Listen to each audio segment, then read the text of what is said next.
Ассаламу алейкум. Қазақ ет арнасының көрермендері, Паша мал сүйер қауым, қалайсыздар? Далада қараңғы, жаңбыр жауып тұр, күн батты. Кешкі астары біздің тоқты қошқарларымыздың, тұсақтарымыздың.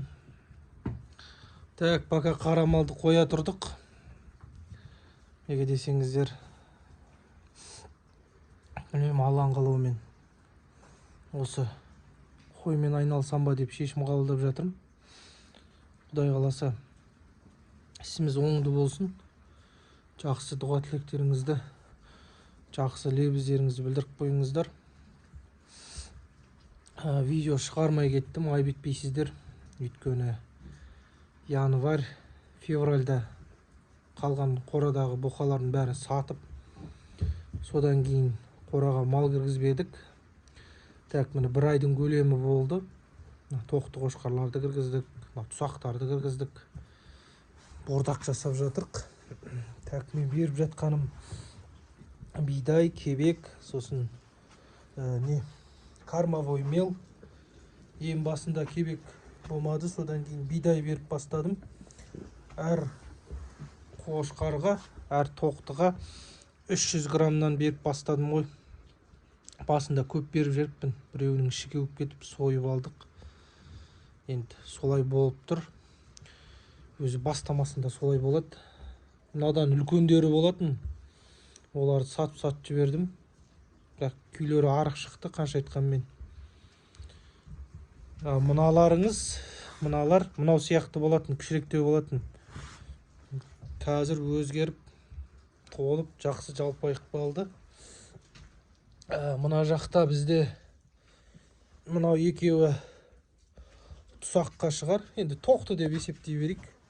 Сосын мынау біреу, екеу, мынау көк қой, мынау қара қой. Сосын мынау қойлар. Енді кезекте бұлар енді қоз тастаған, сондай бойдақ қойлар. Бака мынаны қырыққан жоқпын, өйткені жемге қойдым, кішкене жүні бәрі көтерілсін, қырқуға жеңіл болады ғой деп. Алла қаласа салмаққа жұмыс істеп жатырық. Кішкене көрейік, салмақ қанша басады екен. Үлкен қой бордақлап дұрыс па, жоқ әлде тоқты дұрыс па дегендей ғой. Енді кәрі қой жоқ. Ең үлкен міне 3 қоздаған ғой мынау. Сосын қара қой 3 қоздаған. Мыналарыңыз жас қойлар. Енді комментарияға жаза кетіңіздер.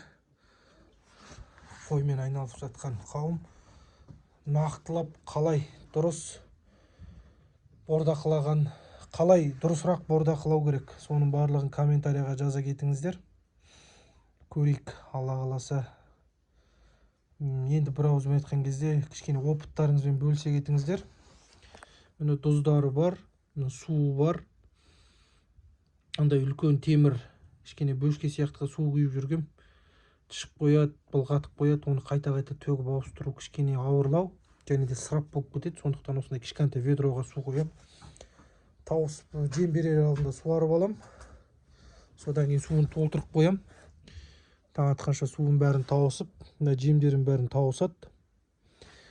Так, бір ауызбен айтқан кезде мына жерде бізде 7 қой, яғни әрқайсына бір қойға 300 грамм бидай, және де 500 грамм кебек. Получается бізде 500, 600, 700, 800. Әр қойымызға 800 граммнан жем беріп жатырық. Кебекпен араласқанда. Мал басына есептеп. Енді бұйыртса, так, бір 10 күн тұрады осылай. 10 күннен кейін Құдай қаласа сәл-пәл бір 150 граммнан қосатын боламыз. Енді осы біздің жағдай. Мен осы тазиққа сумен араластырып, қатты шылқылдатпай, осындай орташа құрғақ күйде су араластырып беремін. Енді өзімнің результатыммен довольмын деп айтайым. Өйткені кішкене болсын тоқтыларымыз көтеріліп, құйрықтары шығып, тамаша болып қалды. Міне тұздары. Каналдан алыстамаңыздар. Жаңбыр жауып тұр. Так, мына жерде бізде шемішке қарамалдан қалған. Сосын сояның отходы. Осыларды берген дұрыс па, қалай ойлайсыздар? Міне бидай дробить етіп беріп отыр отход. Біздің айғырымыз. Мына жерде бұқалар тұратын. Бұқалар жоқ, кетті. Мына жерде 6 бас тоқтылар. Бір қора бірінен алынған. Күйлері орташадан сәл төмендеу енді. Қанша айтқанмен ұрғашы бұның барлығы қошқардан қашпаған. Міне осылай бұқалардан қалған. Өйстіп істеп қойдық әні. Ана жерге суын бұқып қойдық. Осылай осыған жем береміз. Осыған шөбін салам. Енді бұлардың келгеніне көп болған жоқ. 3 күндей болып қалды ау деймін. 3 күндей болып қалды. Қораға үйренісіп келе жатыр. Жемдерін салып қоям, тауысып қояды. Бұларға да әр қайсына 300 грамм бидай және 100 грамм 90 граммдай жем қосам. Яғни жоқ 90 грамм деп өтірік айттым ғой. 350 солай. 600 грамм деп айта салайын. Каждыйына 600 граммнан кебек бидай араластырып беріп жатқан жағдайымыз бар. Енді Құдай қаласа құрбан айтқа дайындық үстіндеміз ғой енді. Одан да бөлек қоймен айналысатын боламыз. Енді биылдыққа осы бұқадан қалған қораны үстіп қолданып жатырық. Алла амандығын берсе міне. Мынау келесі қорадан жабылған ғой. Бұлай тамшылап су ағады, астарын шылқылдатады. Бірақ ештеңе етпейді. Жазғы уақыт қой, кеуіп кетеді. Құдай қаласа қораны ауыстырып дұрысырақ салатын боламыз. Бұлайнан орын қалдырып қойдық. Қарамал алып қалсақ деген, бірақ оған алып қалсақ дегендей ақша жетпейді. Сондықтан міне мынау көк профлисқа дейін бұлайнан бөліп, наны ашпаймын, жайынан бөле салам. Өйткені әр қорада, әр неде қойлар аз-аздан тұру керек екен. Оны көп тұрғызуға болмайды екен. Біздің көк айғырымыз жасы 6-ға шықты. Жарықтық байлауға көнген мал ғой. Житняк, су қыстан алып шықтық аман есен. Аллаға шүкір. Енді мақтанып айтсам болады, қыстан жақсы шықты. Тек шөппен шықты ғой. Таза енді қазақы болғаннан кейін ішінде бармақ қазысы бар деп ойлаймын. Қалай ойлайсыздар? Өзіңіз айта кетіңіздер. Үйірге қосамыз ба деп отырық. Предлагайттап жатырық. Жақсы қазақы биелер, қазақы жылқысын дамытам деген азаматтарға үйірге береміз ба деп отырық күзге дейін. Сол бір кісімен келісіп жатырық. Мүмкін айғыр ұнамай жатыр. Егер айғыр нашар болатса, апарып беретін болам. Егер болмаса, қорада тұрады. Мінеміз, жүреміз дегендей ғой. Осындай жағдай бізде.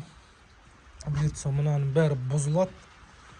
Қора салатын боламыз.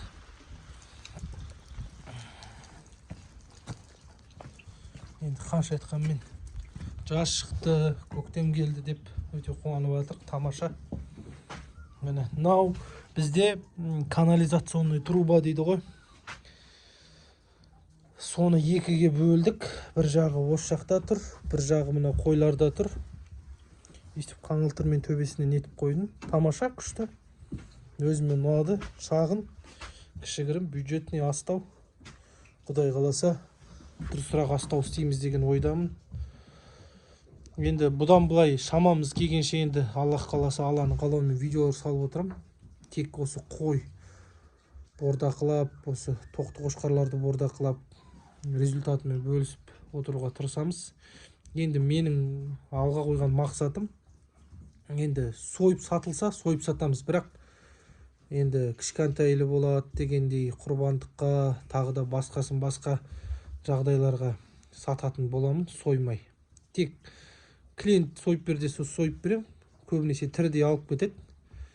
Осылай айналсам ба деп отырмын. Өйткені мал союда оңай емес, қанша айтқанмен. Шама келгенше тірідей сатып пайда көретін боламыз. Алла амандығын берсе. Қойда береке бар дейді. Қоймен айналысуды шешім қабылдадық, Аллаға шүкір. Өзіме енді басқасын басқа қой ұнап жатыр. Енді астары қара мал сияқты көп тазалай бермейсің. Міне астары кебу, көріп тұрғандарыңыздай алдында шылқылдатып жатқан. Бәрін әдемілеп, 2 арба боғын шығарып, тазалап қойдық. Бір 25-20 күнде бір шығарып отырсақ, Алланың қалауымен нұр үстіне нұр, астар осылай кебу, тамаша. Бәріне ыңғайлы, ешқандай дискомфорт жоқ. Үстері барлығы таза, соятындай жағдай болсақ, боқтық деген жоқ. Енді Құдай қаласа, мыналар кішкене арықтау. Бір 15-20 күннің ішінде, енді 15 күннің ішінде Құдай қаласа 40 қалатын шығармыз. Міне ендігі кезекте мына қойларымыздікі, міне астары осындай. Бірақ езіліп жатқан жоқ, қи болып жатыр. Бірақ қи ойып, ондай не емеспіз. Құдай қаласа, 1-2 күннің ішінде бұлардың астын шығарып тастаймыз.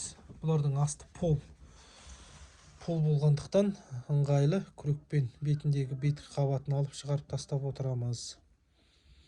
Мынау бізде, мыналар енді қазақы қойлар. Мына қойға қарасаңыздар, бұл енді таза гисар емес, бірақ гисарға келеді, құлағы бәрі ұзын. Бұның қасында тоже бір қызыл қой болған, ол таза гисар. Енді мен малданбайым, сондықтан сойып, сатып жібереміз. Енді Құдай қаласа, жақсы гисар, жақсы еділбай қойлар болатын болса, осылай ютубпен сатуға шығаратын боламын.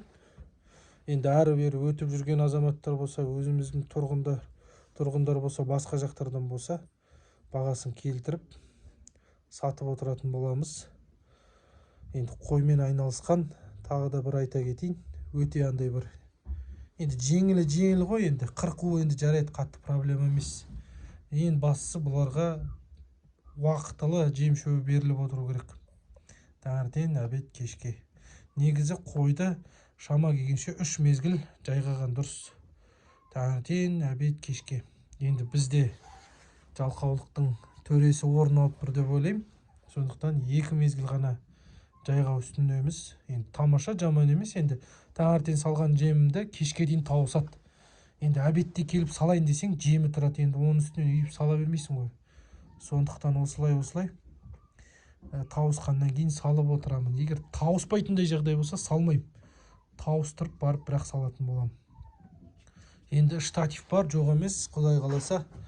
Мына қойды, мына көк қойды, мына қызыл қойды қырыққанымды Құдай қаласа бір жақсы видео шығарып салатын болам. Кішкене көтерілсін. Енді мынау көтеріліп келе жатыр. Бұйыртса бір 5-6 күнде қырқылып кетеді деген ойдамын. Қызыл қойда қырқылып кететін шығар. Енді мына көк пен мына қызыл қойды айта алмаймын. Енді көреміз, Алла қаласа. Егер жүні бәрі көтеріліп қырқуға көнсе, Алла амандығын берсе қырқып жіберетін боламыз. Енді толықтыра кетіңіздер, қандай қателік бар айта кетіңіздер. Өйткені қоймен бірінші рет айналысып жатырық. Әлі опыт жоқ дегендей ғой. Айтып бөлісе отырыңыздар комментарияға. Ал енді келесі видеода кездескенше күн жақсы болсын, еліміз аман, жұртымыз тыныш болсын. Барша қазақ елін көктем айымен келуіне құттықтаймын. Енді Алла қаласа, осы биылғы жаз, күзге дейін берекелі ай болсын. Малмен айналысып жатқандардың малдары төлдеп, сол малдың қызығын көруін нәсіп етсін.